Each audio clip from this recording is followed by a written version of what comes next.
Now, just a few hours ago, North Korea fired 3 ballistic missiles towards the East Sea, and this came as U.S. President Joe Biden finished his trip to South Korea and Japan, and also the 17th show of force by the North so far.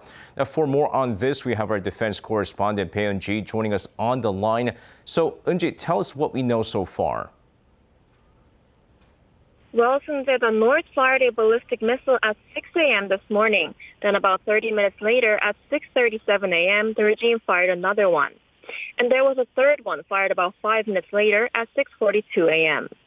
In a text message to reporters, South Korea's Joint Chiefs of Staff said all 3 missiles were fired from the Sunan area in the North capital city of Pyeongyang.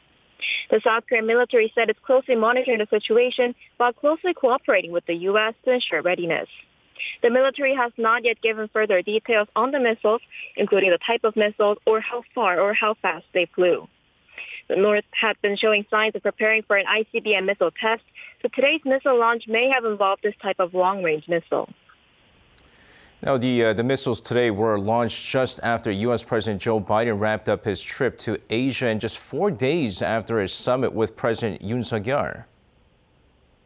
That's right. The latest launch came a day after Biden left Japan, finishing up his trip to South Korea and Japan. Over the weekend, Biden met with South Korea's new President Yoon in Seoul, where the two leaders said they would consider expanding joint military drills to deter threats from North Korea. That's all I have for now this hour, but I'll be back with more updates in a later newscast.